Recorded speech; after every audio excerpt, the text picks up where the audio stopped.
guess we'll do it. Okay, we're recording, so don't say anything incriminating. So I wanted to go over some ground rules before we get started. Again, raise your hand if you want to contribute to the discussion, and I will call your name. Also, you will want to have a pen and paper so you can jot down a few ideas, and we're going to have a visualization exercise too, and you might want to jot down your visualization experience. I don't need to tell this group because you're all a bunch of wonderful ladies. Be respectful to the ideas of others. Don't insult political figures. Keep your language personal, as in I feel. And in the face of fear, it's okay to express your fear. Try to avoid complaining. And let's all listen actively and focus on blessings, solutions, and raising our collective vibration. So with that, we'll go around and have a check-in. Just introduce yourself, where you're from, and what is your idea of the feminine power of imagination. So when you're talking, go ahead and unmute yourself. And I'll start with Rhonda.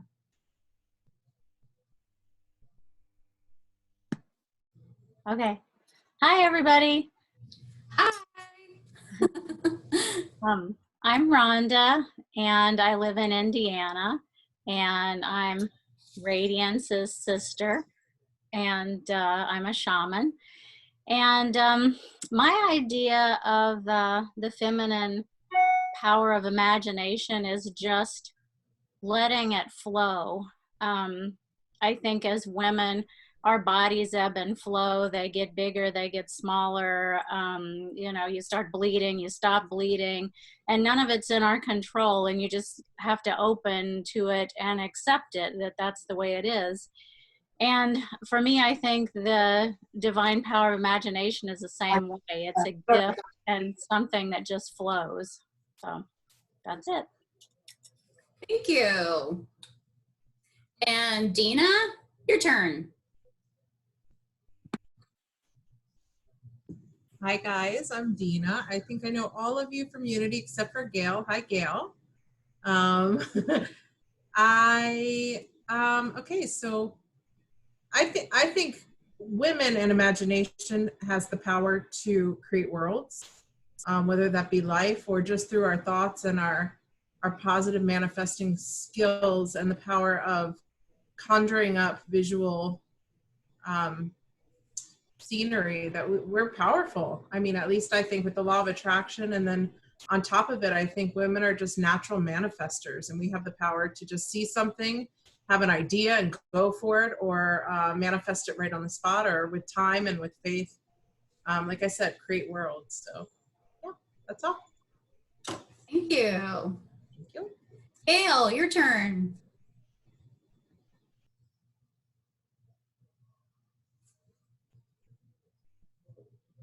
Sorry, technical difficulties. Okay. My name is Gail Stevenson, and I'm from South Carolina. And I really haven't given much thought to the divine power of imagination, the feminine divine power. So I was kind of hoping to get more of that as we go through this, because I don't really have a set idea. I'm just kind of rolling with whatever happens. That's great, because we're going to talk about that tonight. Wonderful. It's so great to have you. Thank you for joining us, Gail. Thank you. And Barbara. Oh, Latimer. More technical difficulties. Oh, that's great. We get two Barbaras. Yeah.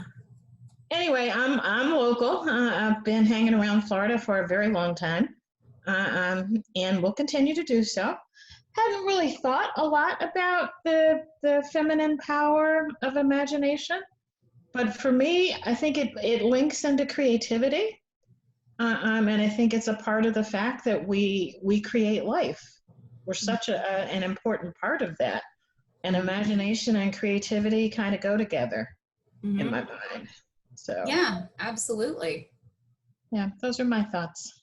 Wonderful. Thank you, Barbara. And Patty. Oh, here we go. Yeah. You know what, Gail?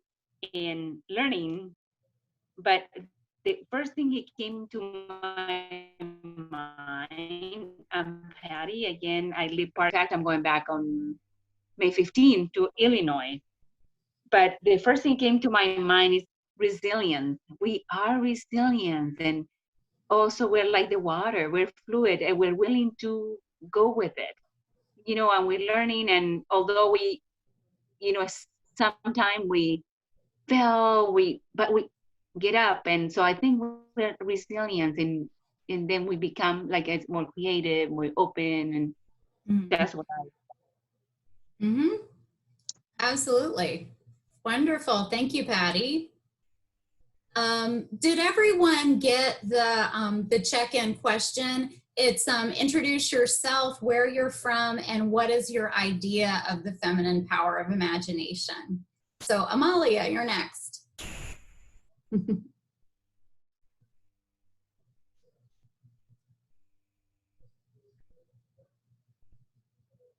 you hear me? Yeah. Hi, everyone. It's so Hi. good to see you, all of you. So nice to meet some of those that I've never met, but thank you. Well, I live in Pompano Beach, Florida. I am a homeopath and I'm also an esthetician.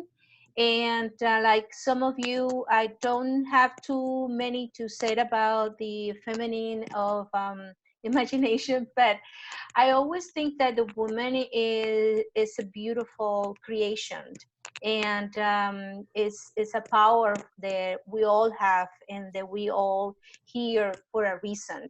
So I think it is, for me, it's more about creation and the availability that we are hardworking, you know. I think that we are hardworking than the men, you know. So for me, that's my, you know, I would say my thoughts on that. Yeah, thank you, Amalia. You're welcome. What we're seeing right now in the world, the way that we're now down to essential workers and the bare minimum, and those are the historically feminine, that's feminine labor, teachers, nurses, caretakers, and even custodians and things like that. So we're really seeing that women are the essential workers. And, you know, we're more than that too, but it's interesting to see. So we have another a person coming in, so I'll let them in. And well, I'll go ahead with Suzanne.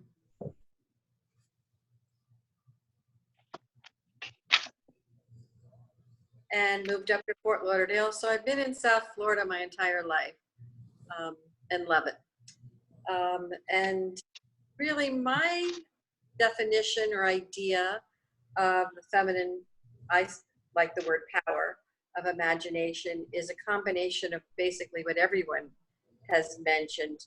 I love the thought that we're very fluid, you know, like a willow tree. We can bend and not be rigid.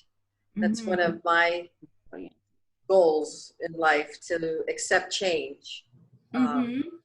So, and I do feel we're very powerful within creating, you know, very, oh gosh, what's the word?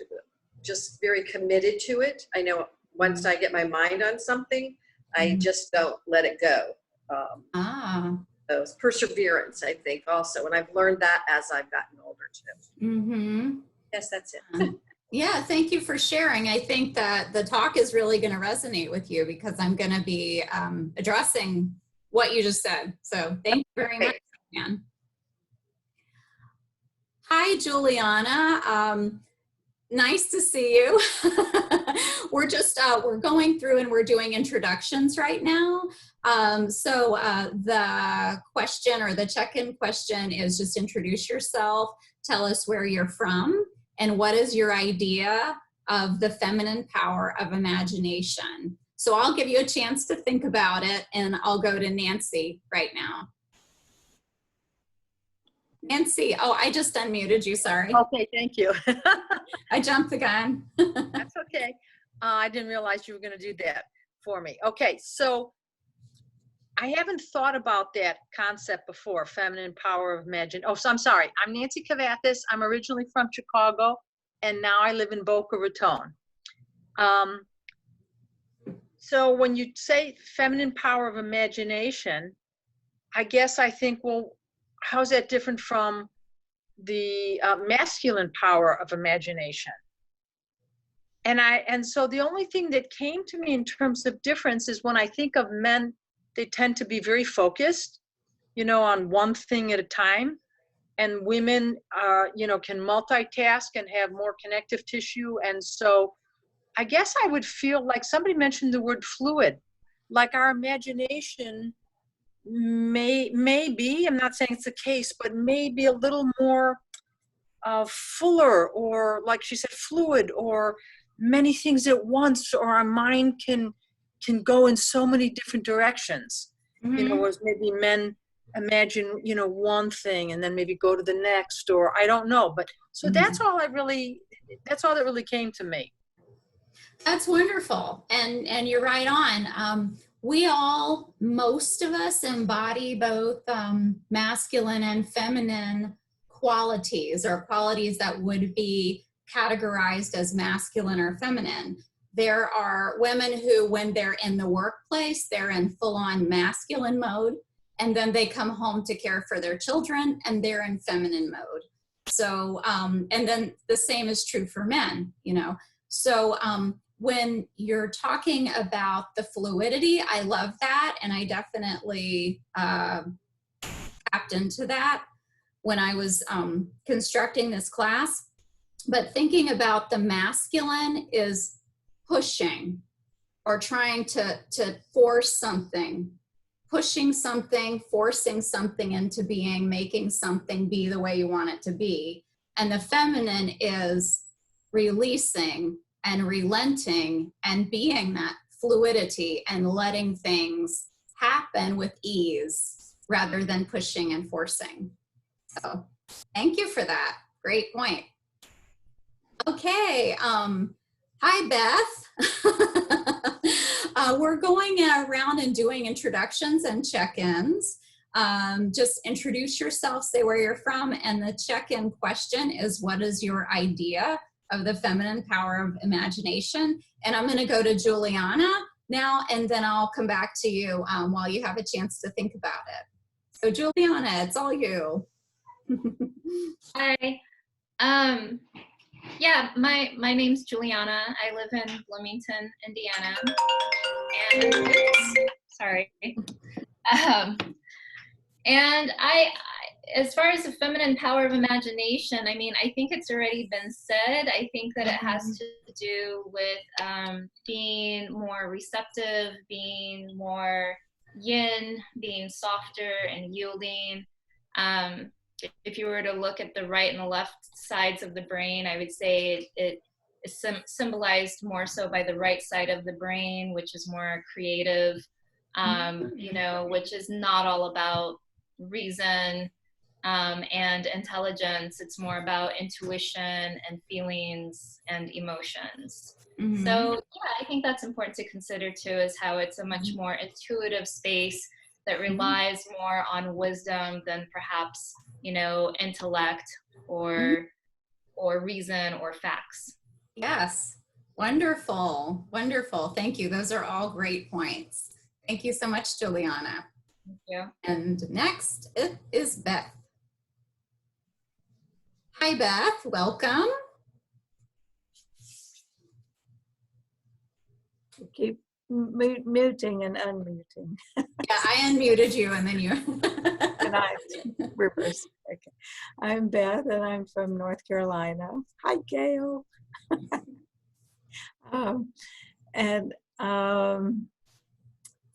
Sorry to be late. I was actually supposed to be on a different Zoom meeting and they were having technical difficulties, so I decided to join this one instead. Slide in here. Glad you did. I hope that's not a problem. Oh, That's not the great. last one, yay. Not the last. I think that what everybody else has said, what I've heard, mirrors what I think about with the feminine idea of imagination, you know, the power of imagination would be the fluidity, the multitasking, the yielding, the softness, the tapping into emotions rather than just pure logic about things. And not that, you know, it's like cut off black and white is either this way or that way, but I think that it might be a little more fluid with the feminine aspect than with the male aspect. Yeah, absolutely. Thank you so much, Beth, and thank you for joining us. So, hi, Barbara. Hi.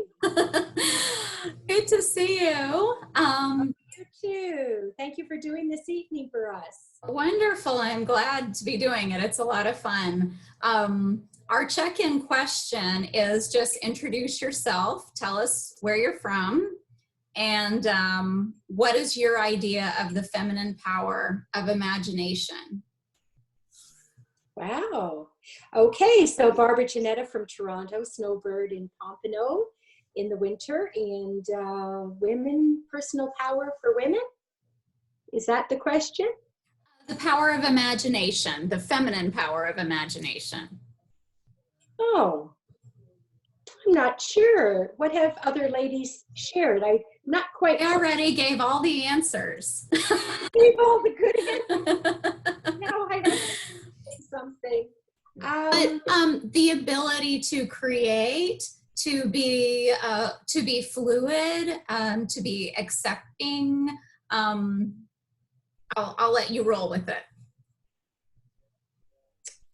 Well, I think the women's power is often compassion. We reach out with different ways of extending love to people. Not that men don't, but women are just so different on that level of sensitivity and intuition. You know, we are in tune with our surroundings and who, just a tone of a voice. The other day I was talking with a lady and I said, "How are you?"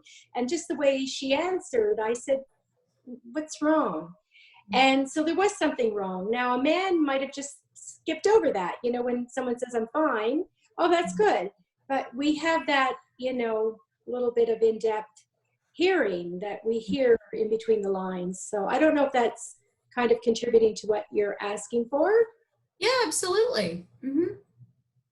Absolutely. Intuition, having heightened awareness, the spirituality, mysticism, those are all considered to be of the feminine, even though both men and women have both masculine and feminine traits, that those are considered to be feminine.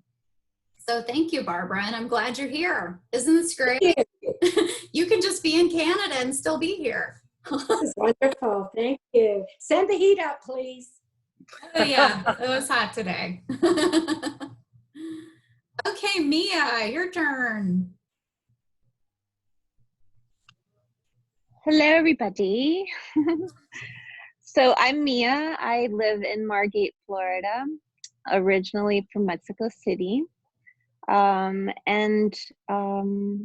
think everyone's pretty much kind of given some amazing ideas already, but I think what I associate with the feminine power of imagination is maybe that space that I travel to when I'm in meditation and I'm like leaving the really noisy, scary, loud, obnoxious, like, white noise reality, and then slowly sort of melt into this other reality that I know is real and feels so much more real than the noise does. But it's like takes this kind of feminine, it does take a certain kind of feminine imagination to kind of get there. And then, because it's not with the logic, you get there kind of like through the intuition and the feminine imagination, I suppose. I didn't really associate, but that's what comes to mind. Yeah, absolutely. Thank you, Mia. Thank you. Thank you all so much. Just a few housekeeping things. I sent you all, if you registered or even if you didn't, well, even if you emailed me, I sent you a couple of files that we're going to be reading. And if you didn't get them, I sent them here in the chat window. So you should be able to open up the chat window and download those readings. There's chapter 15 from the Goddess Tribe, which is on imagination. And then we're also gonna do a reading from Mirabai Starr's Wild Mercy. We're gonna read the intro there. So if you all wanna go ahead and download those, if you didn't receive them in your email, go ahead and do that. And if anybody has technical difficulties with that, I can share my screen when we're doing, I think I can share my screen when we're doing the both of the readings. It should be okay, but if you have them, it'll be a little bit more seamless. I'm not seeing them in the chat. No, is anyone else not seeing them? Yeah, I can't see them either. Okay, I'll send them again to everyone.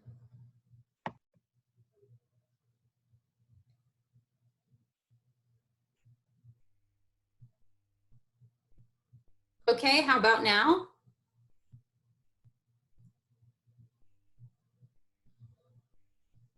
Okay, Amalia's got it. I emailed yours.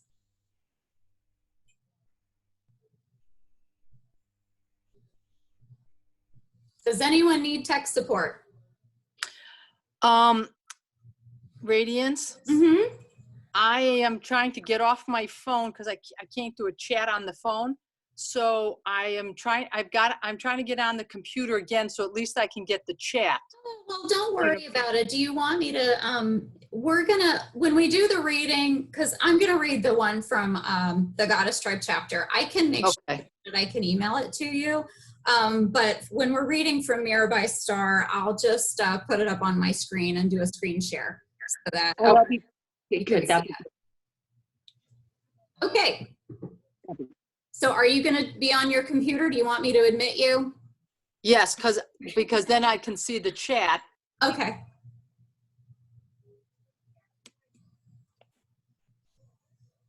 Okay. Are we ready to roll? Thumbs up. Everybody ready? Barb's not ready. Okay.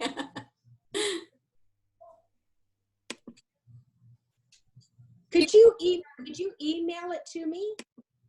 I didn't email it to you, but let me see if I can. Print it on my computer, because if I leave my iPad to go find it, I'm going to lose the meeting. Yeah. Okay. Can you email it? Email would be wonderful. Thank you. Oh, Patty, you got it. You got it, Patty. It's in your email. Perfect. Thank you so much. I'm just getting in my computer. I'm in my phone doing this, and I'm getting in my computer. So that's perfect. Thank you. And I am printing. I actually found them and opened them, and they're printing. Awesome. That's what I'm looking at too. Perfect.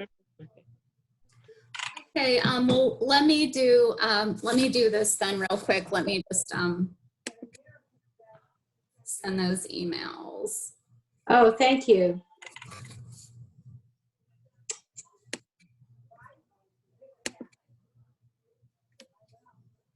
Hey, Rhonda, did you get them in your email? Oh, okay.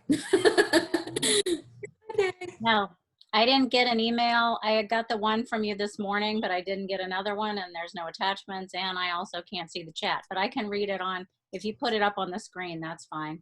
Okay. All right. And I have one more person who registered late, so. I have mine. Nothing's come through yet.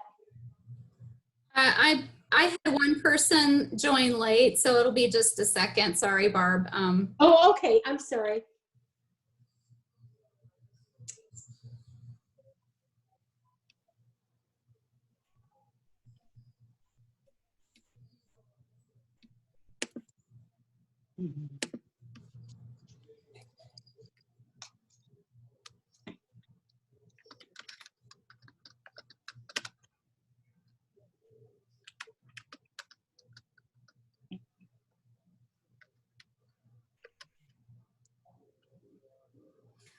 Okay, so I'm downloading this to my phone right now. So while I'm doing that, I'm going to go ahead and get started because you don't need them right now. We're going to do the reading at the end. Okay. Everybody will have it by then. So let's go ahead and get started so that we can get everything in, because this is a pretty full class as far as content. So we talked about what is the power of imagination and what makes it feminine. Power of imagination, as we said, is fluid, active, and dreamy. It's hard to pin down, yet everything in our lives depends on it.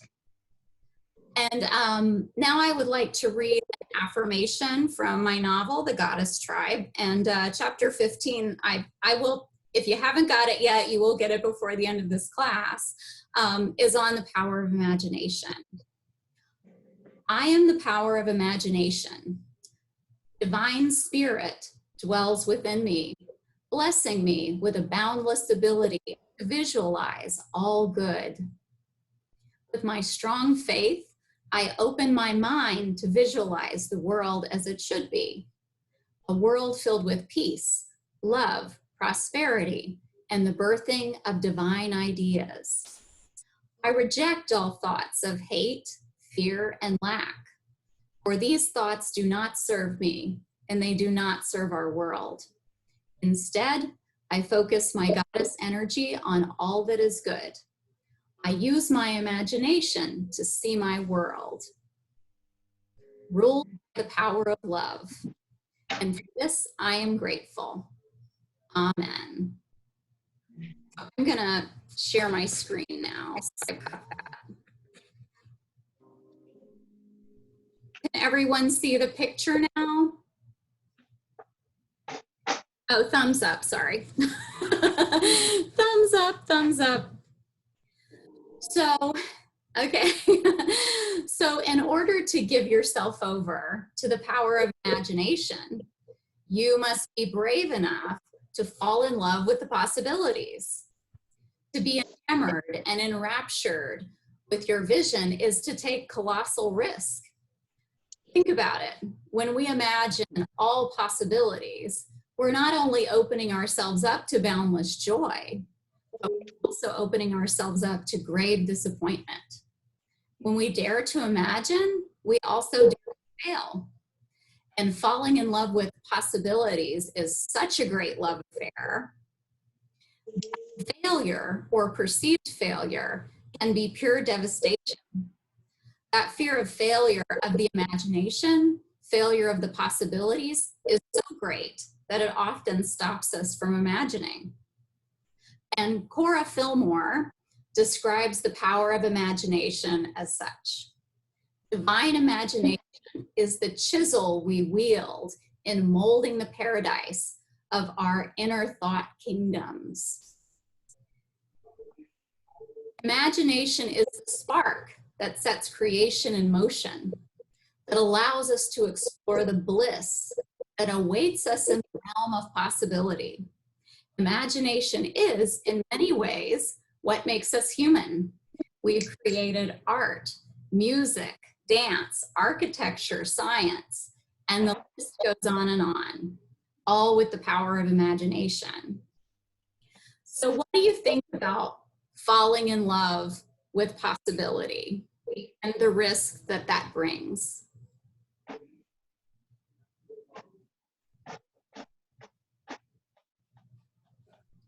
I'm gonna unmute because I've got one more person coming in. So, Okay.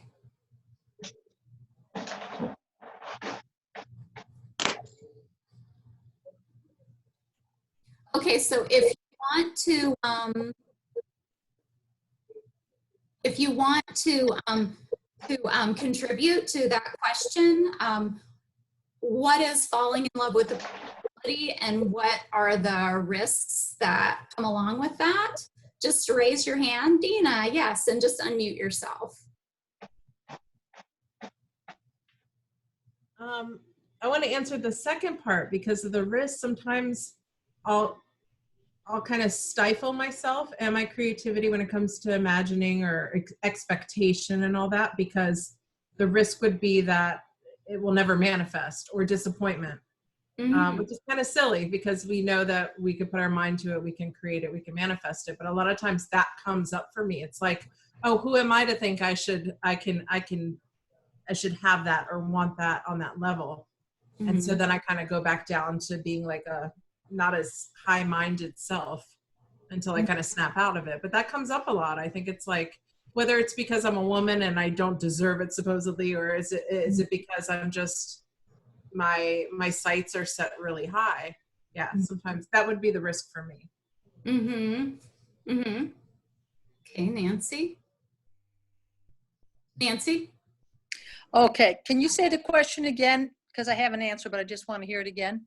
Yeah, address falling in love with possibility and the fear that that brings, or the risk that that brings. So to me, the risk that it brings is that it'll happen, and that it'll be, well, the possibilities could be devastating, painful, heartbreaking, all kinds of things that happen in relationships. So to me, the risk is those possibilities, somebody leaving you, whatever. Yeah. So you're more afraid that, be careful what you wish for.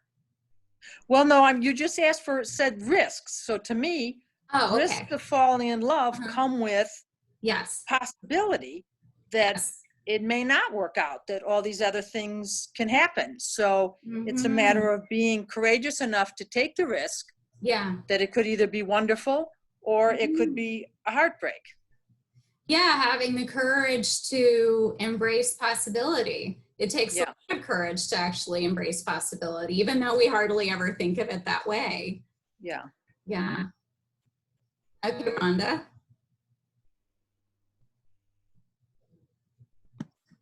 So the host would like me to unmute. I love that possibility. For me, I think too, it's, well, what if I get what I want and then I don't like the way my life is? What if I win a Pulitzer Prize and now I'm famous and I don't like being famous?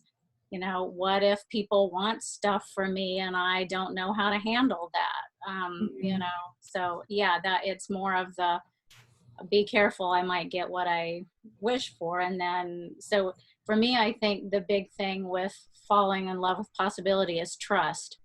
Trusting that if I want it, it is going to be wonderful. If I want to be my highest self, then the universe wants wonderful coming with that for me.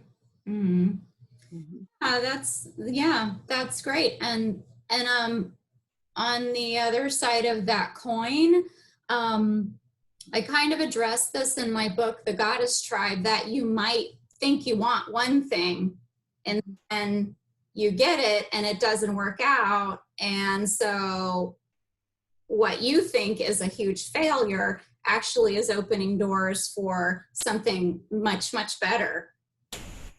And that's trust also. Yeah, it is. Okay, Barbara. What I had an experience of once where I had a wonderful idea and was thinking about the possibility of it happening. What I found was you have to be careful who your circle is that you share your dream idea with, because sometimes some people will surround you with, limiting ideas, that it's not feasible, it's a little bit impractical. You know, a lot of factors will come up that they'll support that it's not going to take off. So I think that it's very important that we share with somebody who will support our dreams and encourage us, and not see limitations. You know, that's going to be our springboard to actually having it manifest for ourselves. Mm-hmm. Absolutely.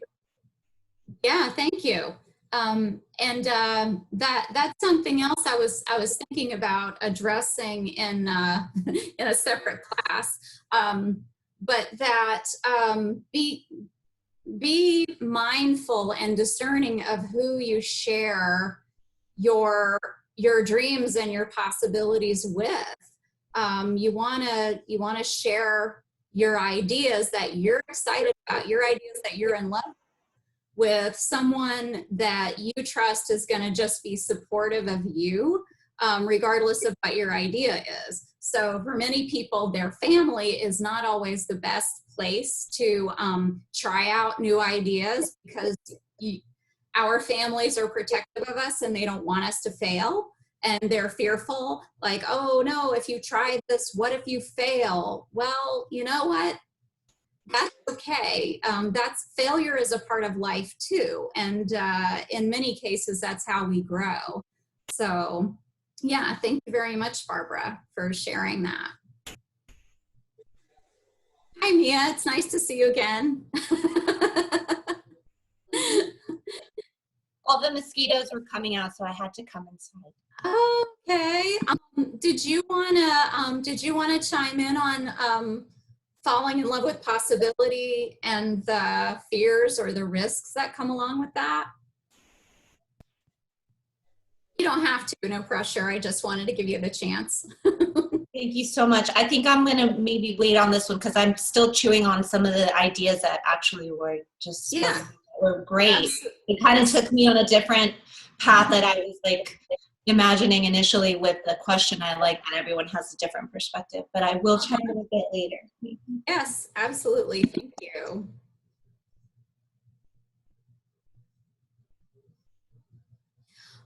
So now I have my reading from the Goddess Tribe. So I'm going to do a screen share now.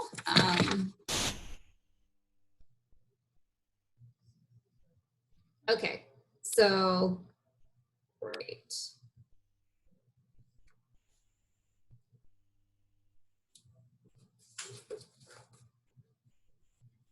So this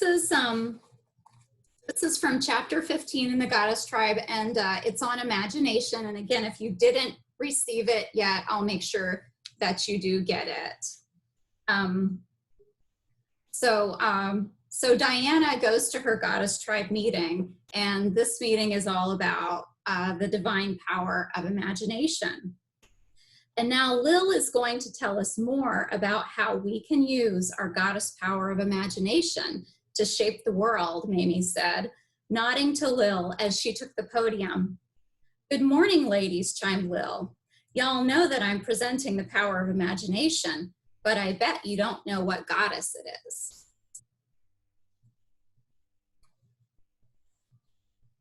Lil smiled, placing her goddess poster on the easel. A beautiful Hindu goddess wearing a gold crown sat smiling happily on the poster board. She had brown skin, and her long black hair was adorned with pearls. In her hands, she held an ornately carved sitar. A peacock sat contentedly at her feet in the idyllic river valley as the sun set over the mountains. Sarasvati is the goddess of music, arts, and learning. Since all of these activities spring forth from imagination, as well as feed the imagination, Sarasvati is the perfect goddess to represent the power of imagination. Sarasvati literally means she who leads to the essence of self-knowledge. So how can we get to the essence of self-knowledge through our imagination? Well, as creators, we use our minds to form thoughts. As we allow our minds to drift, to expand, and to explore, our imagination becomes boundless. As we practice quieting our minds through meditation, we gain the ability to control our thoughts, bringing forth only good thoughts. We practice imagining the life we want and the world we want. As we practice imagining, we begin to visualize. When we visualize what we want in great detail, we send a powerful message to the universe that will be reflected back at us. Now, would anyone like to try a visualization exercise? And that's what it says in the book, and that is what I am asking you all to. We're going to do a visualization exercise. And I got something in the chat window, so I'm going to stop share.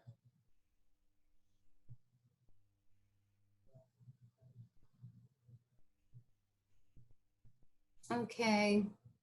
I don't see it. I thought I had a chat, but I don't see it. So if you needed me for anything, just raise your hand. Otherwise, I'm just going to go ahead and go forward with the visualization. So I'm going to screen share and leave Saraswati up on the screen. There she is. So if everyone would like to just kind of get comfortable and get in a position where you can be meditative and you can be comfortable and allow your mind to wander, allow your imagination to wander. Just close your eyes, breathe in deeply, in and out, breathing in and out, just relaxing the body, allowing the mind to explore. And let's explore this perfect world that our feminine imaginations would love to create.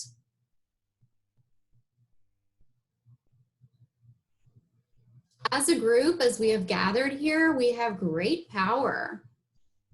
The feminine power of imagination lives here with us this evening. So let's take a moment to consider that. This group that we're with and the power in that.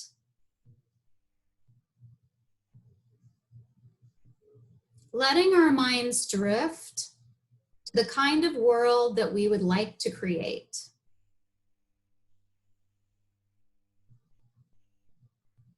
And letting our minds drift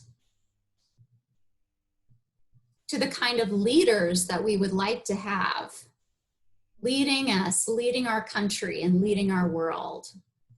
Take a moment and imagine what those leaders would look like and what they would say and what they would sound like.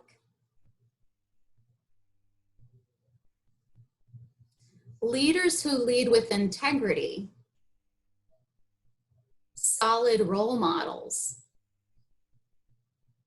with a desire to serve the public good and the good of the planet. And what would that look like?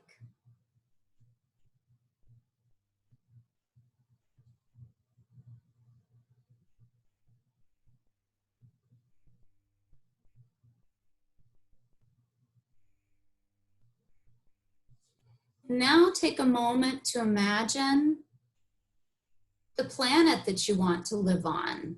Take a moment to imagine Mother Earth. And what does she look like?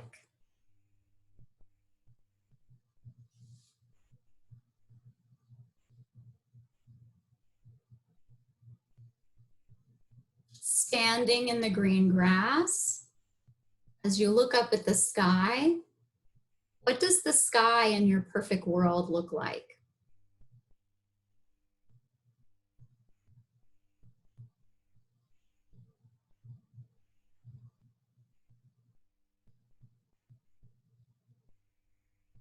And now turning your gaze from the sky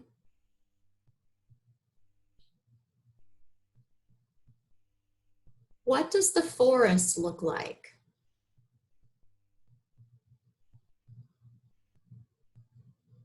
Lush, green,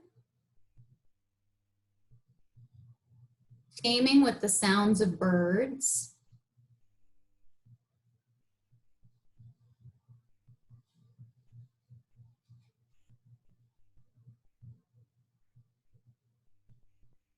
And now take a moment to realize where you are and what does your life look like? How are your relationships in your perfect world? Take a moment to think about that.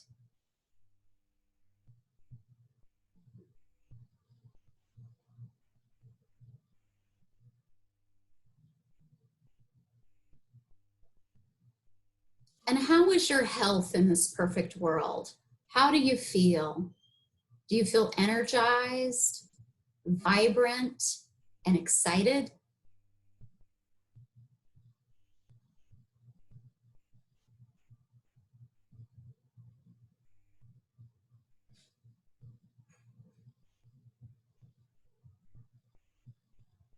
And now take a moment to think about what fills your time. Is your time filled with joyous activity? Is your time filled with a rewarding career? Is your time filled with arts and music or family?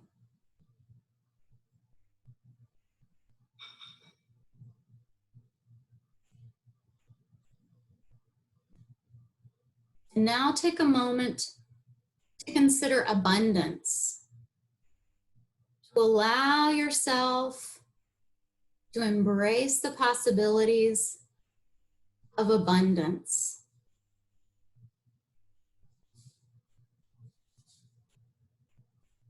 The earth is abundant with life and the ability to create life.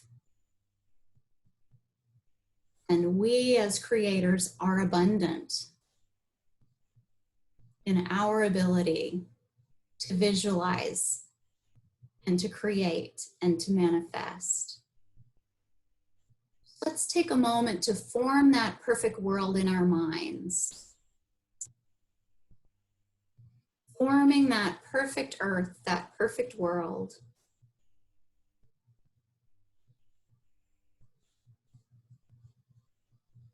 And let's bless it. I bless you in your beauty and your abundance and your unconditional love. And now let's take that perfect world that we have imagined and let's share it.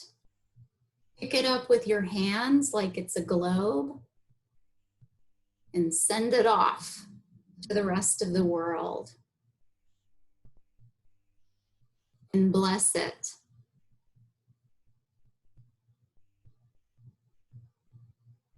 And be joyous in sharing it. Feel that joy. And feel the connection that we all have in creating this world and the beauty of it and the love for it.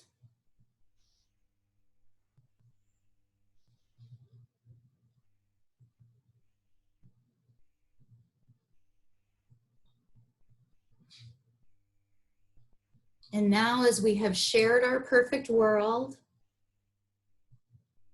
remember to keep it with you as well. Keep it with you in your imagination and build on it as you go into meditation, as you go into prayer. That this is yours and ours and yours to share.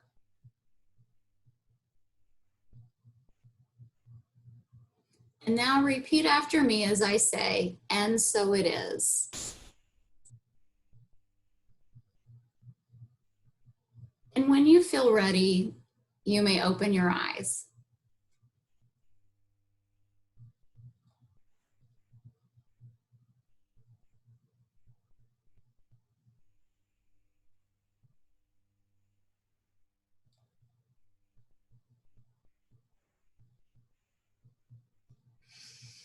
Does anyone have thoughts on the meditation?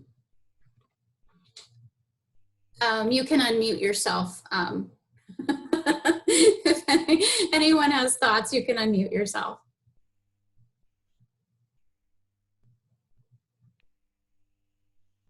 We're cool. We're all just cool. All just chill. Ah, Nancy. Can you hear me okay? Yes. Okay. So I guess to me, my most important thought was people being released from their ego and coming from a place of love and not materialism and greed and money. Mm-hmm. Because then there'll be more care for each other and the earth. And even our leaders will come from a place of caring for everybody. Mm-hmm. And so I guess that was the main thing, you know. I love that. I love that. And wouldn't that be our perfect world? Are you feeling it now during this time when we're kind of like on lockdown and we can't go and do? Are you feeling more of a connection to the earth and to the little things, family, gardening? I would say mm-hmm. I would say yes, and I believe a lot of people are experiencing that and going back to maybe old ways, simpler ways, less material things, just basic fun and time together, you know, kids, people, families and everything, all the things you mentioned, you know, an appreciation for all the little things. And again, not necessarily material things, but other quality times, like just cooking together or talking together or sharing or playing games together or doing puzzles together or whatever it is, art, anything. Yeah, absolutely. I'm feeling it too. And Amalia, I saw that you had a comment too. If you want to unmute yourself, you can. It's just basic, you know, in general, I think this is being a time to appreciate more. We forget the little things, and at this time that we being with everything that's going on, you realize that there's so many things that we forget, and so this is the time that we have to, you know, look at those things and appreciate, even though if it's just that I have a warm bed, that I get up in the morning, and I live close to the beach. Maybe a lot of people, they're not even allowed to get out of the building because the building may be people that are in, you know, with COVID-19. So they just those little things that we be able to go for a walk and enjoy ourselves with nature. So I think appreciation plays a big role in all this, and release fears, because of we being in this collective of fear, and that is not good for anybody. It's not good for us. It's not good for our family. It's not good for the ambience. It's not good for Mother Earth, because is a collective energy that we are expressing. So I think this is a time to go within and be able to express that to others. Yeah, absolutely. Yeah, definitely. This is a great time to go within because many of us have time to do that. And you're right, a lot of people cannot leave their buildings. They're simply not able to. And so finding those little things, I'm finding that my backyard is this great place all of a sudden that I didn't really spend much time. I'm out there every day now, and I take my my books and my papers out there and I work out there, and it really is a blessing, you know. It really is a blessing to be able to enjoy that and to just enjoy the outdoors. So thank you. So as creators, we use our minds to form thoughts. And since our minds are constantly creating, whether we are aware of it or not, what are we creating? Many of us go about our days with trillions of thoughts zooming through our minds with no roadmap. And that makes me wonder how many of us actually allow ourselves the luxury of imagining at all. Because imagination is playtime for the mind. And as we allow our minds to drift and to expand, to explore, our inner kingdom becomes boundless, and it also becomes risky. And I'm also guessing that unless you are a small child, you're probably a little bit out of practice. Mm-hmm. Yeah. So is anyone else feeling that? Just now, as we allowed ourselves to freely imagine a perfect world, which I would think that kids do all the time in their playtime and in their make-believe, that what are we thinking of? What are we imagining? Are we actively controlling our thoughts throughout the day, or are we just letting a trillion thoughts go through our minds randomly? Would anyone like to speak to that? Mia. Okay, go ahead. Thank you so much, Radiance. So now I'll will answer the previous question and this question at the same time, because I really enjoyed that visualization. It actually really, I have not done that. You know, I wasn't able to clearly visualize something that powerful and that clear until this moment, because yes, I think what the previous question was, what's the fear of that? Why is imagination so scary and wishing for what you want? And I think the fear is that you won't get it and will be further disappointed by reality coming back from there. But and when I usually my meditation practices usually consist more of emptying my mind. So this was really nice to use my mind and imagination to visualize this world. And when you invoked those thoughts, they came. There was already like a picture there for me to discover. So it's really cool, actually. And so it's pretty intense when you ask, do we control our thoughts? Probably not most of the time. You know, once you realize you have this whole, untapped sort of power there in a way. Thank you. Yes, thank you. Would anyone else like to contribute to that? So with that, in large part, what makes the power of imagination feminine is infusing it with love, gentleness, and ease, and allowing ourselves to fall in love with the possibilities without the attachment to the outcome, rather than the frustration of pushing or trying to force something into being. But if, again, most of us have given up the practice of imagining, then what are we creating on a day-to-day basis? Would anyone like to speak to that? What do you think collectively, our collective consciousness is creating? Somebody's got to know the answer to this. Gail? So I think in our present time, we are creating a lot of fear. I think we are creating a lot of distance, not just the physical distance, but that emotional distance, because we're not being in contact with people.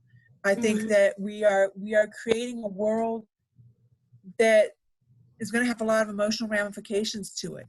And they talk about this is going to be a trauma survivors for people that get through this. And I think that because of the fact that we're not having positive time to do positive imagination or positive interest, that we just fall into this, oh, I'm surfing through Facebook, and oh, there's another article about this nurse that just went through this horrible experience. And so it's just recharging that part of our mind that's thinking, oh, this is terrible, I've got to retreat versus how do I, in my place, make this better for everybody?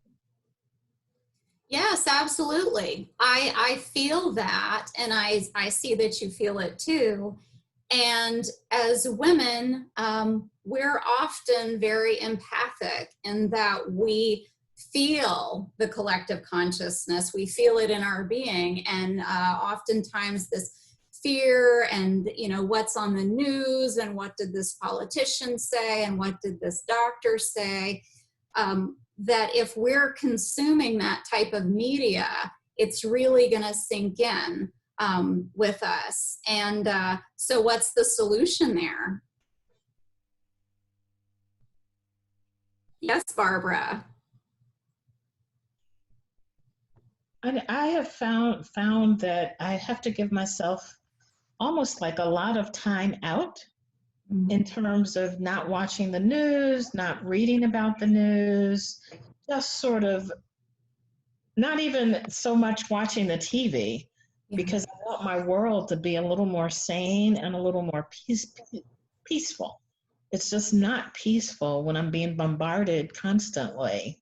And it gets you if you're on the computer, because then you get, you know, you're on Facebook or whatever, and you're getting all these messages. And that's what I'm finding, is that need to just give myself some real space and time away from everything that's going on in the world. Just, it's like a big time out. Yeah, absolutely. We want to be informed, but we don't have to be inundated with negativity, you know, kind of like bombarded. We don't need to be bombarded.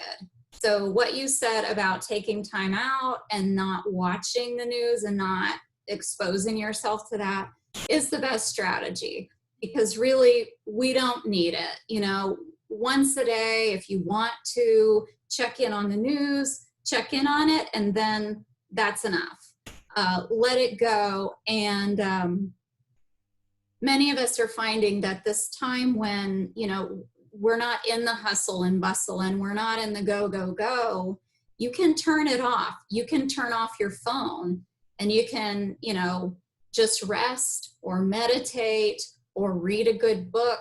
There are so many things that we can do that don't feed into the fear and don't feed into the fear consciousness. So yes, definitely. Thank you so much. What a great conversation. Woo-woo. Wonderful. Tina, did you want to say something? I think I'm pretty good about having my protective bubble or my white light or what I need to do when I step out into the world, but I'm not stepping out into the world right now. So what is normally my safe haven and my protective spot here sometimes isn't, because I normally go out into the world and work, and that's my passion, and I'm busy, and I can kind of get away from certain things. But right now it's like, it's all right here for me, which I do have to, like Barbara said, I have to disconnect, whether it's from the news or going to meditation or pray or whatever, because although I don't live in a fear-based world, there's a lot of fears that are coming up for all of us with this, not having control, not having our freedoms, all these things, you know, being out of work. And it's kind of hard to run from it or to put myself in the bubble when I'm now, okay, so this is coming into my bubble, so to speak. So I've been trying to, I know Rhonda and I talked about, and I did a meditation on it 2 weeks ago for Unity, about the fear vibration and the love vibration not being simultaneously. You can't. So you can't harmonize and heal if you're in fear mode. So I keep focusing on that. Like, I have to eliminate all that junk, even if it keeps coming up to the surface, because we're human and it's everywhere present. To remind myself, I got to stay on the love side of the spectrum, because if not, I'm really not going to get anything done. It's going to consume me, honestly. Yeah. Yeah. Well, thank you for sharing. Thank you for sharing so much. And I know that many of us are feeling that way.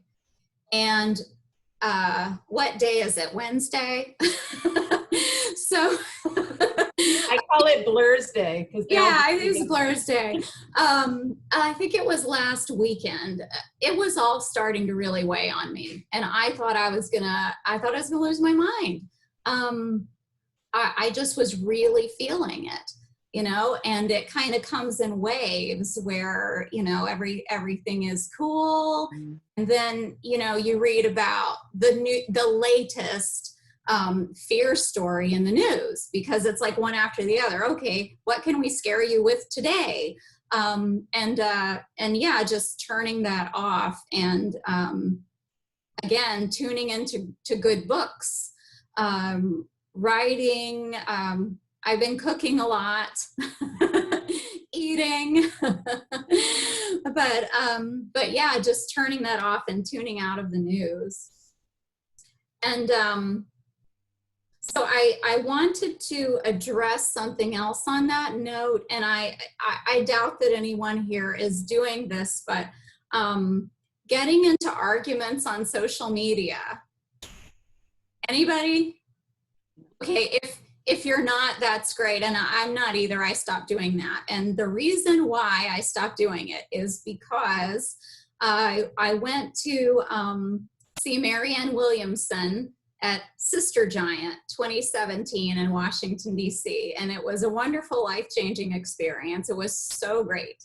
But one of her key points was that you can't change another person's mind when their heels are dug in and they're on this side and you're on this side. If you want to change, or, you know, if you want to discuss these points, discuss them with people who believe the way that you do, and then you can have a nice discussion. But what's happened in our current climate is that when people are really dug in, and they've had insults hurled at them from, you know, one person or another, the more they're insulted and they get this bad rap, the more they're going to dig their heels into an idea that is terrible and will go down with a sinking ship if they have to, because they have to prove now that they're in it and they were right. So just taking yourself out of that, of not needing to be right. We don't need to help people who aren't asking for our help. Our job is to take care of ourselves, our children if we have them, our families, but not you know, the outside world. We do that inward. We do that by going inward into our collective consciousness, like we just did as women and as creators. That's the way that we can bring about change, is with ease and grace rather than pushing or forcing. So, does anyone have a comment? Okay, so with that, we're going to go on to the next segment, which is I have some goddess cards. So we're going to do a fun little exercise with a goddess card reading. So let me share my screen here. Bring up the goddess cards. Okay. Where'd Zoom go?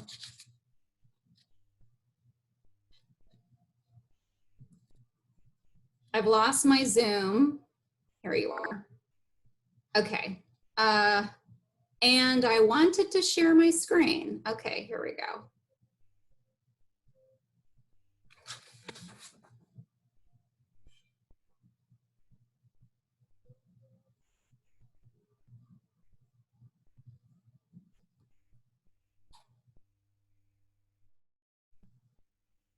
All right, y'all, I'm trying.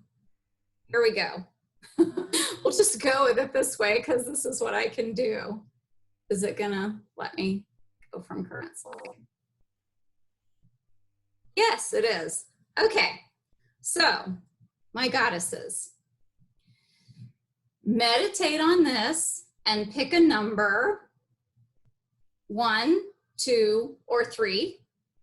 The number you pick, jot it down on your little piece of paper there.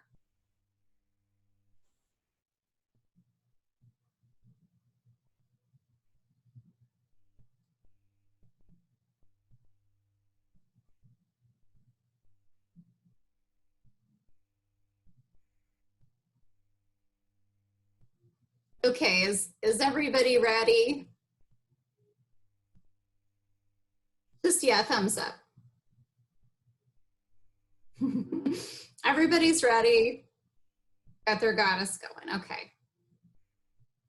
So if you had card number 1, this is your goddess. Can everyone see the screen, the full screen?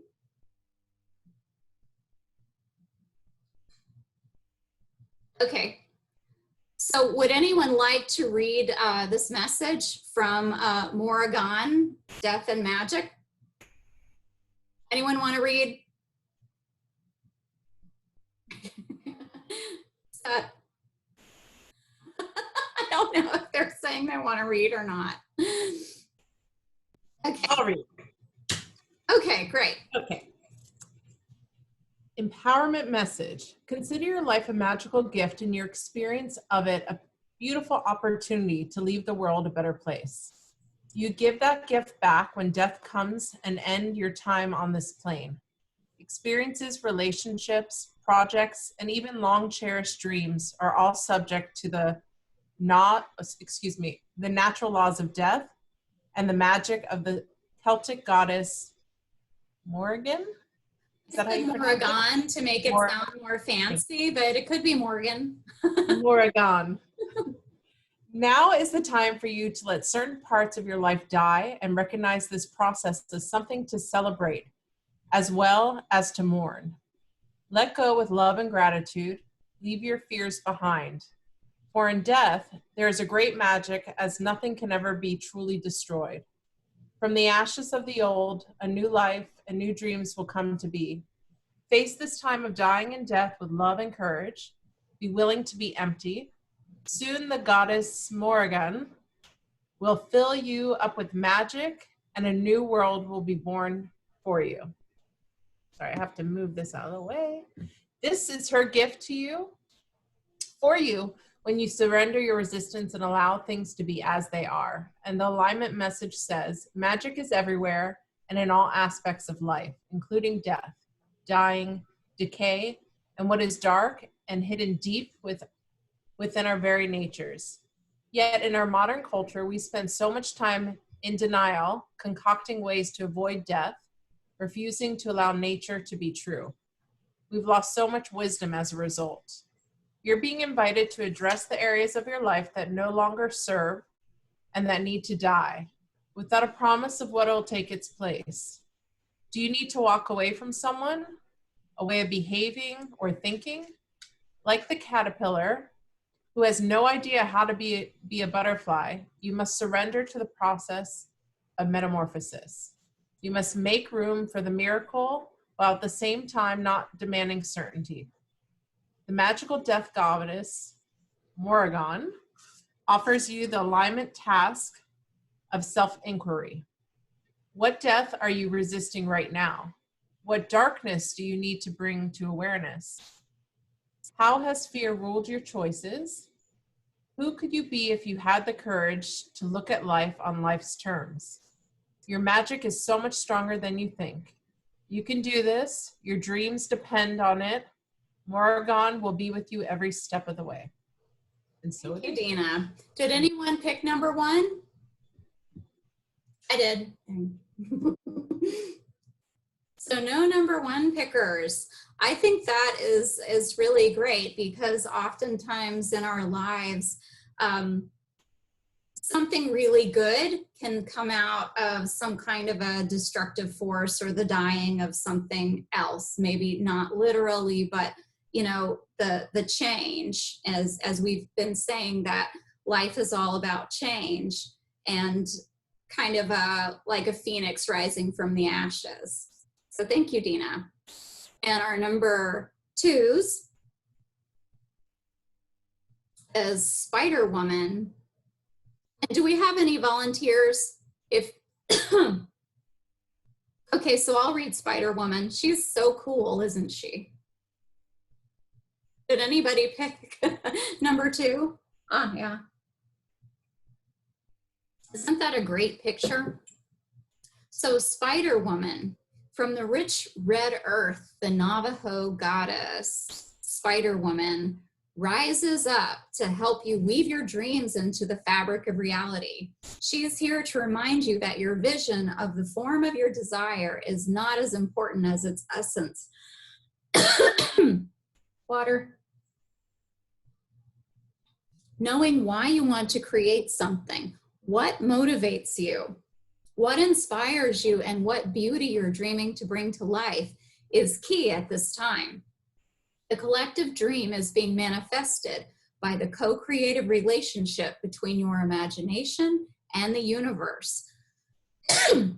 So call to the best within you and weave your world into being with intentionality and humility. Remember that you can't control the form. Accept life on life's terms. When the goddess Spider-Woman appears, she heralds the creation of a most beautiful dream that springs to life as if by magic. Stay with it. We need, just coffee would be better. Sorry, I was kidding. Stay with it. We need your dream to be added to the web of all creation. You must be accountable for your creations, especially when you discover they are not truly reflective of your authentic desires or reveal they belong only to your ego.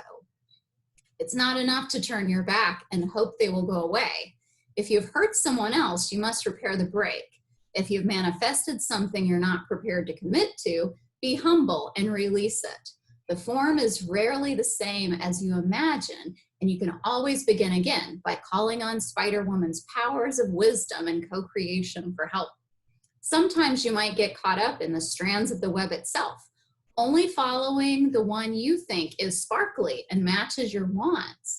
This fosters the illusion of separation. Spider-Woman offers you the alignment task of recalibrating your position. With her help, you can move out of seeing separation everywhere and seeing truth that all life is interconnected and sacred.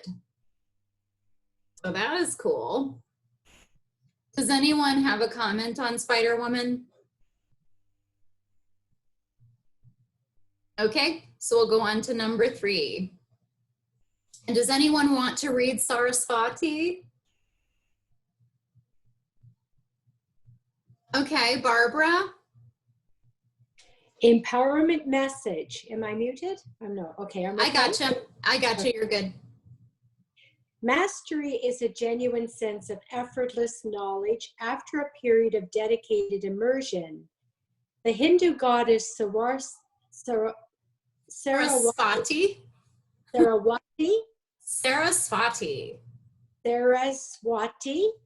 That's great. Enter her domain of art, language, knowledge, music, and poetry, and make this commitment to go the distance. Immerse yourself, body, mind, and spirit, in discovering all aspects of what is at hand. Learn and then learn more. Right now, if you adopt the role of apprentice and are willing to devote your heart and mind to something, you will become a true master. Deep wisdom knows only continuous learning. No matter what question you've come to explore, the goddess Saraswati reminds you that the pursuit of mastery is never ending, so enjoy every minute of it. And the alignment message is, are you someone who begins things with great enthusiasm, but when you realize the scope of the situation, you move on to something else? Could it be you're dealing with someone like this? Ambivalence is something to be careful of at this time. As you recognize you need more knowledge and energy than what you have to move forward competently. The goddess Saraswati reminds you that there are no shortcuts on this journey, and partial knowledge does not make you a master. In fact, your alignment task is to stop working in a scattered way. It's time for some deep diving into the subject of your inquiry to really get a command of the terrain. Offer the commitment of your time and energy, and you will feel the surge of power as you move into a more masterful role in all areas of your life. Stick with it. Keep learning and keep practicing your craft, your heart commitment, your meditation, and your self-expression. Stay present to it all, and you will be glad you did.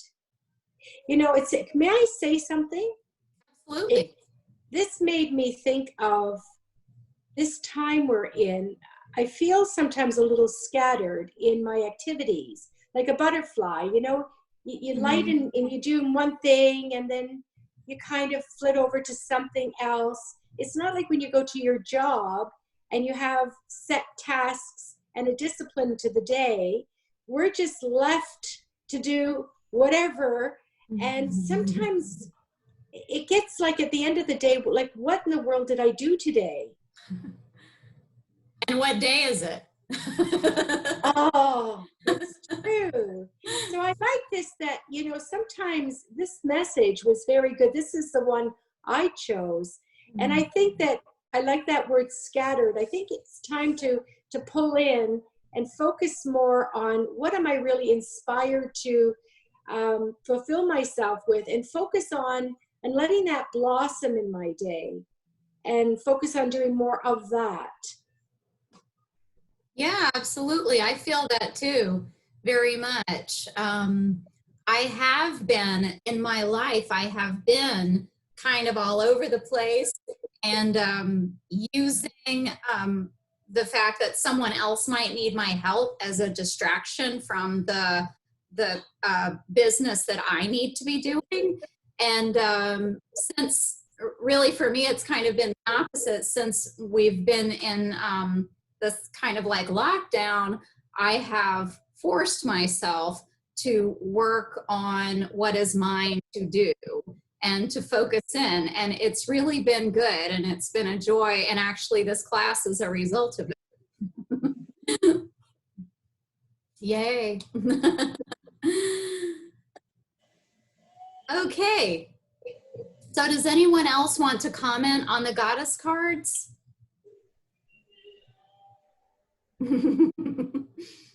Rhonda? Okay.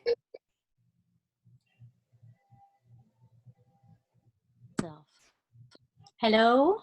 Hi. Hi. I just thought this is just another affirmation of how the universe works. I was having a really rough day a few days ago, and I drew a goddess card. I have a different goddess deck. I think you gave it to me. But I drew, the card I drew was Saraswati. And then when I came to this class tonight, there was the picture of her, and then number 3 was the card I chose. And I'm definitely somebody who jumps in to things and then doesn't finish them.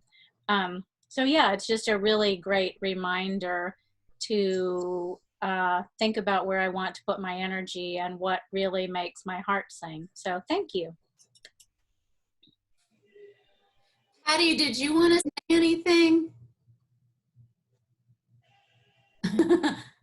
You know what? I think I was, I think at one point I listened to Mary Morrissey, and described the spider women. And it was so interesting because at the same time, the spider woman shows the strength. And I find myself, you know, finding the strength to keep my family because this is really hard on them. And, you know, and so to talk to them and to be more upbeat, to be in that sense. So I look at that point of the spider women. Because I chose number 2. So it was interesting with that. Yeah, they all have a great message. No matter which one you pick, they all have a great message. So with that, we're going to move on to Mirabai Starr. I took an excerpt from her book, Wild Mercy. And this is just a lovely book for women. It's just wonderful. And so I would like to do a reading from that, unless anyone else has any more comments on the let me stop share. On the goddess cards. Okay, I'm gonna check. Okay, and I'm just checking the chat window. Thank you, Amalia. Okay, so I'm going to bring up that that reading. And was anyone able to download it? If you have it with you, can you raise your hand? Who has it? Amalia has it. I have it. And Dina. Okay, because I would like some readers for this. If you would like to volunteer. So let me pull it up on my screen and then I'll share. There it is. Okay. Yeah, I have it.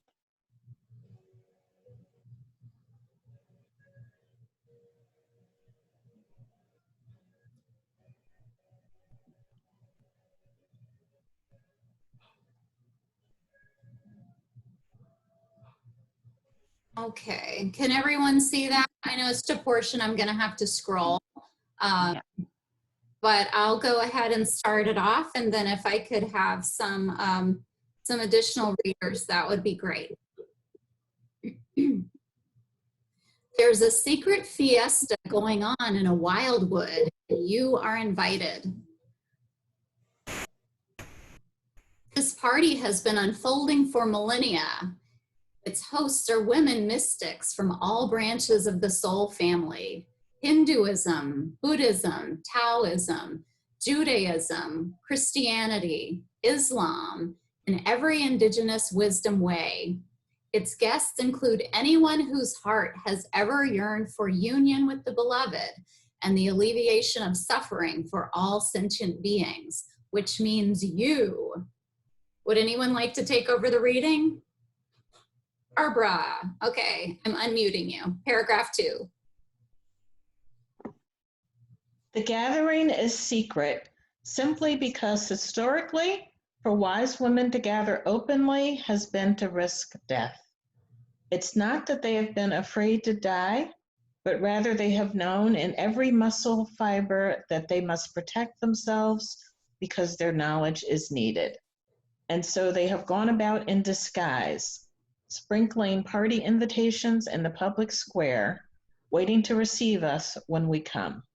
They wait patiently, but they are excited. Paragraph 3, Rhonda.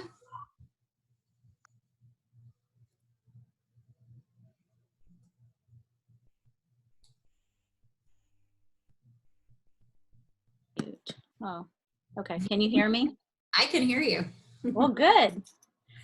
Come, feast on the mercy of Kuan Yin and the compassion of Tara, the brilliance of Sophia and the shelter of Shekinah.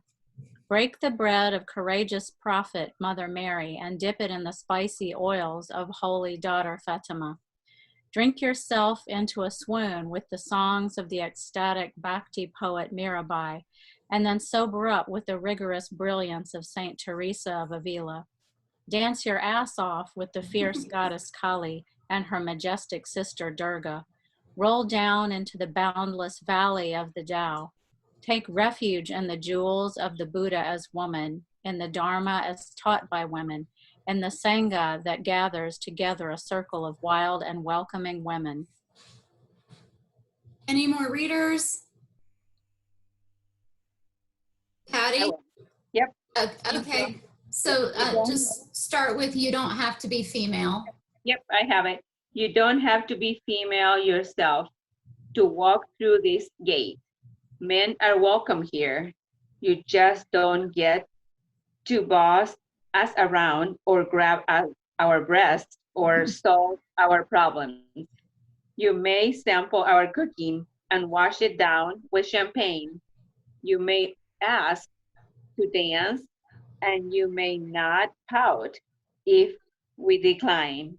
You may study our text, ponder our most provocative question. You may fall in our lap and weep if you feel the urge. We will smooth you with this. We will soothe you as we always have, and then we will send you back to the city with your pockets full of seeds to plant in the middle of it all. Beautiful, thank you. The secret is out. The celebration is overflowing its banks. The joy is becoming too great to contain. The pain has grown too urgent to ignore. The earth is cracking open, and the women are rising from our hiding places and spilling onto the streets, lifting the suffering into our arms, demanding justice from the tyrants, pushing on the patriarchy, and activating a paradigm shift such as the world has never seen.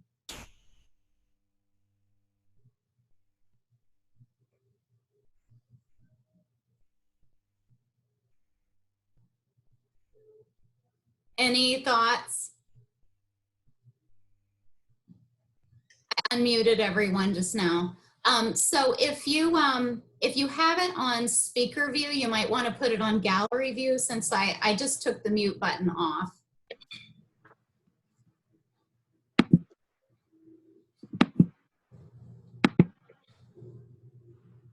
Does anyone have thoughts on the reading? No. Ron?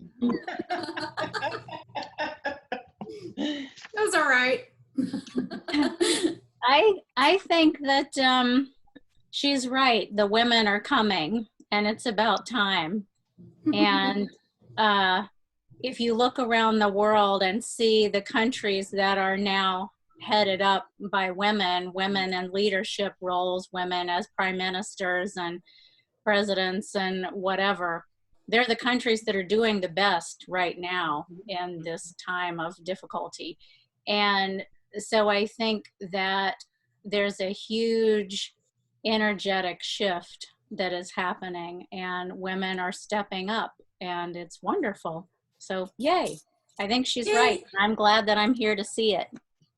Oh, good. That's a great way to look at it. That really is, because many of us have said, and I've seen it said, I've heard it said, this is time to be alive with what's going on right now. And that we're going to look back on this and say, whatever, you know, I lived through the, you know, the COVID thing. Looking at it in that way is a wonderful way to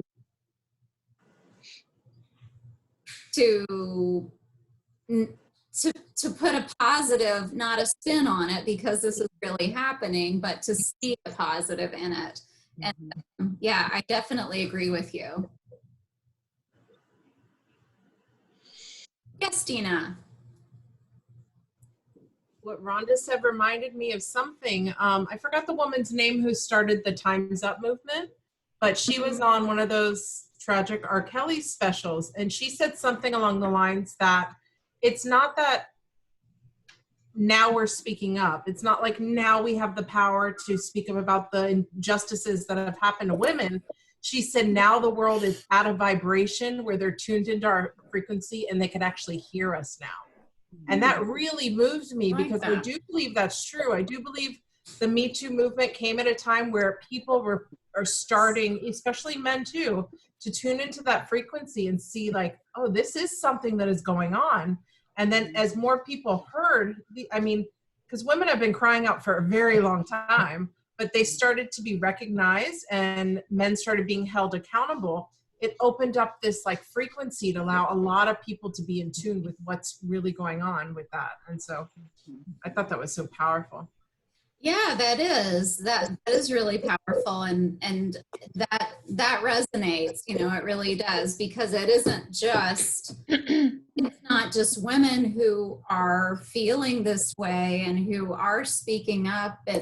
It's men too. A lot of men are wanting feminine energy, wanting a different type.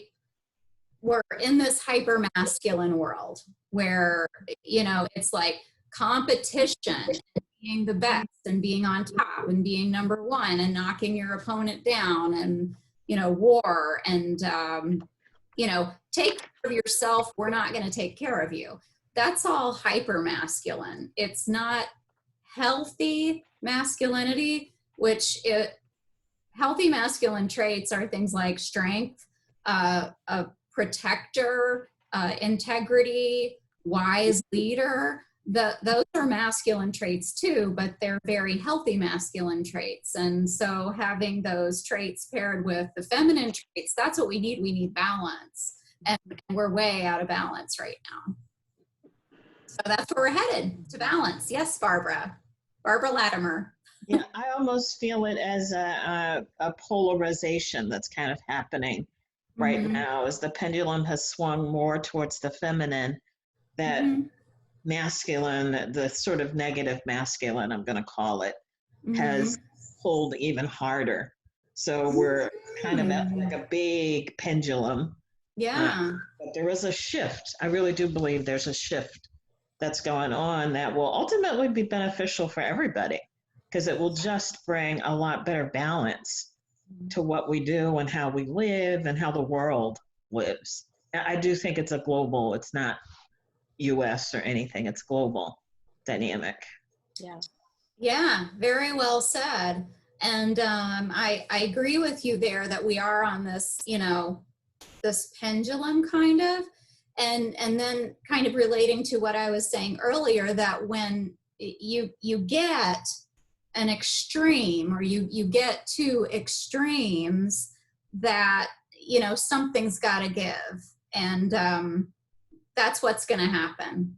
We're seeing one kind of like, we're seeing an extreme example of hypermasculinity in our world, and it's going to keep going until such an outcry that will be restored to balance. And that's coming very soon. I think we can all feel it.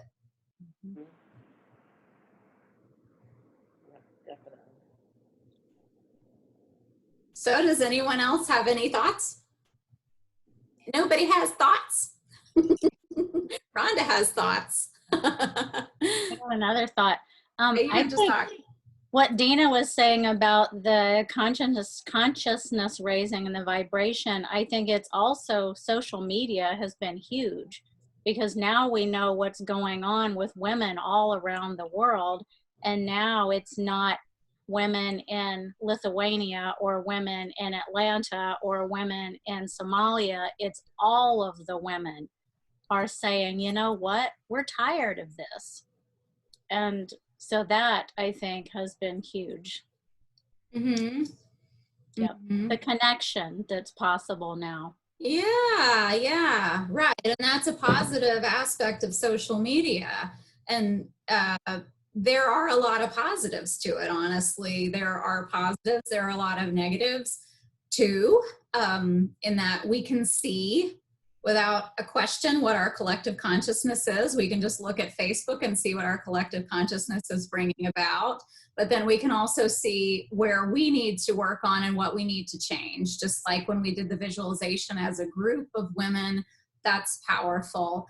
And I encourage you all to continue to do that. Continue to have those visualizations of a better world. So thank you, Rhonda.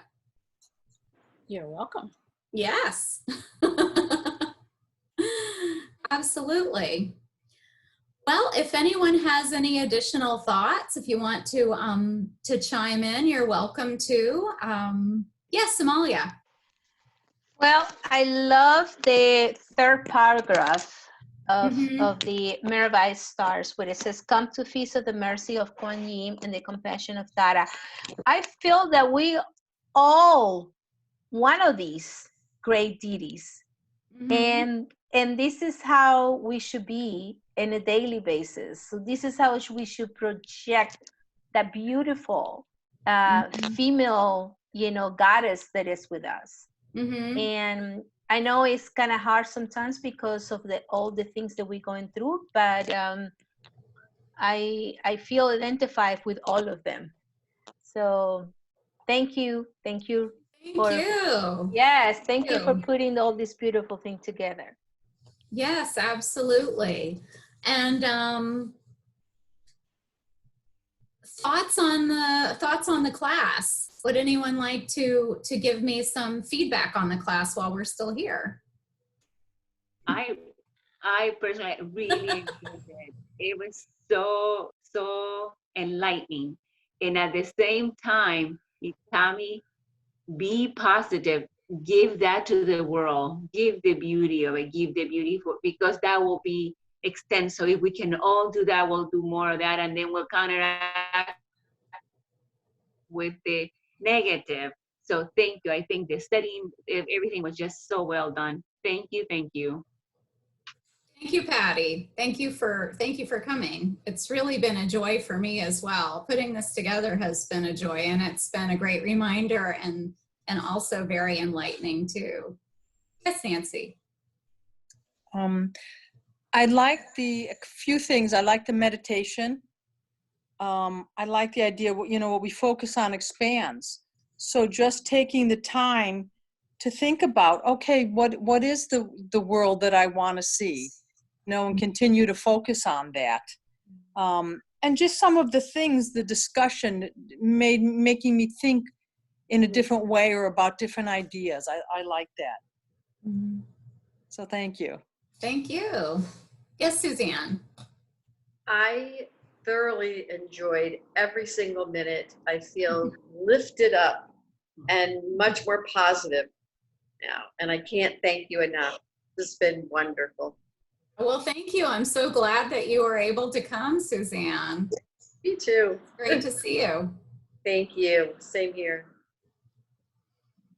Barbara?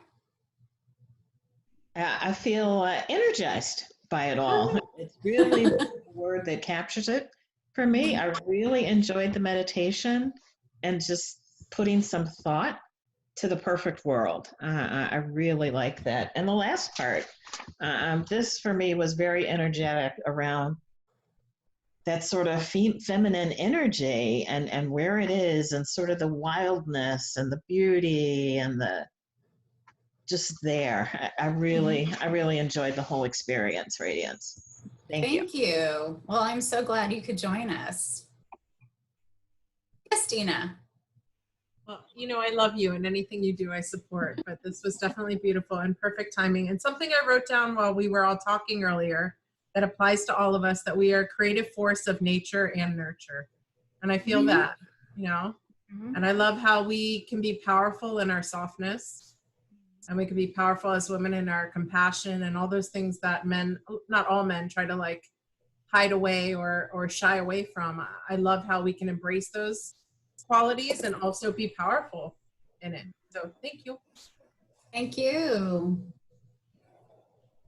Yes, Gail.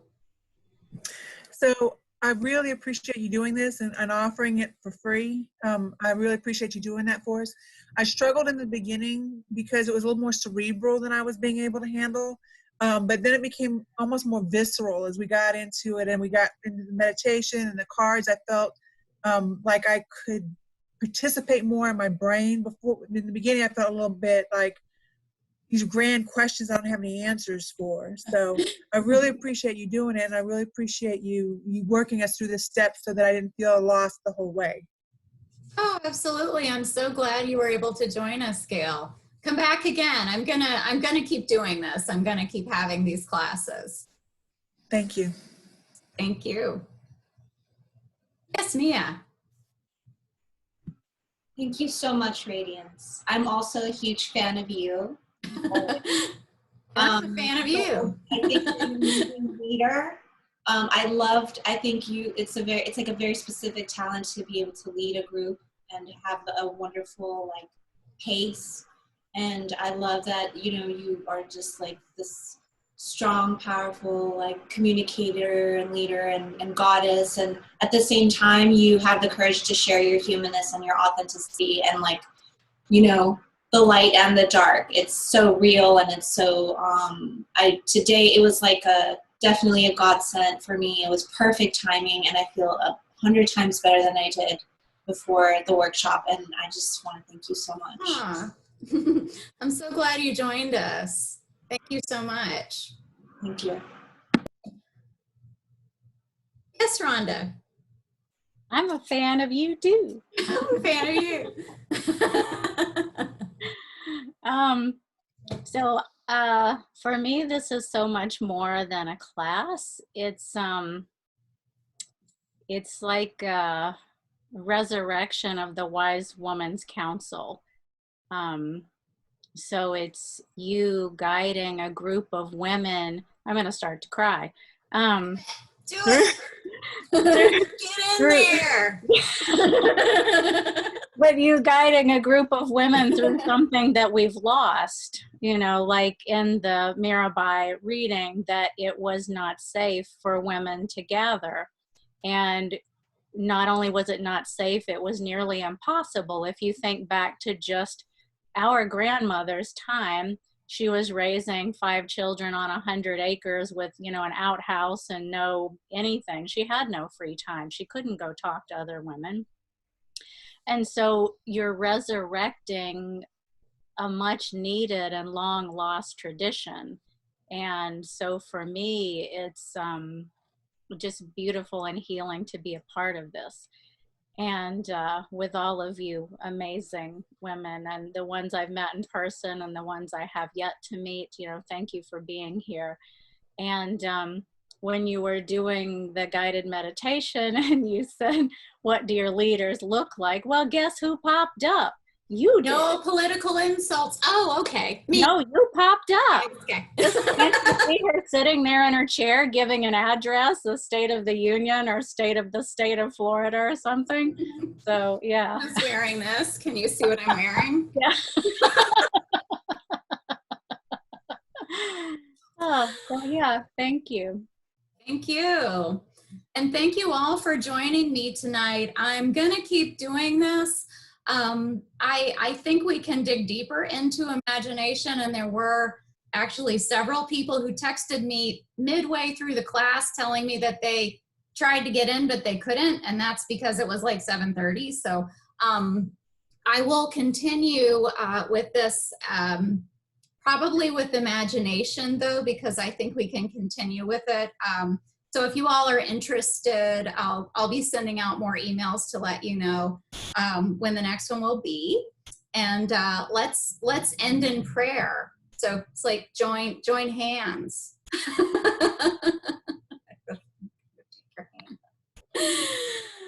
Okay, let's all center ourselves for prayer, taking a deep breath in and out, affirming that we are the goddess, that we embody the goddess energy, and that our power of divine imagination is strong and is big enough to change worlds. It's big enough to change minds, and it's big enough to change our whole of society if we but band together and use this power of imagination. Denying all ideas of fear, lack, disease, poverty. There's always enough. Our world is abundant, and through our goddess power and our goddess power of imagination, we can continue to visualize an abundant and wonderful and green and happy world. And for this, we are so grateful. And we say, thank you, Goddess. And so it is. Amen. Thank you, thank you, thank you. Love you all.